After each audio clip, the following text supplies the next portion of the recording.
I got a question.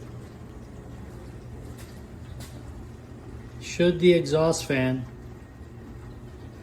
be blowing air to my face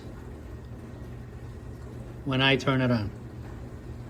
Should the fan exhaust blow air to my face? Let me demonstrate.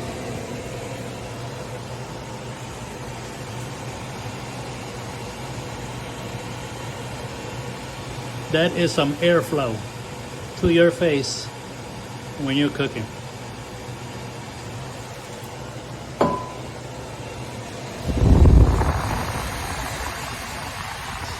Doesn't come from here. It comes from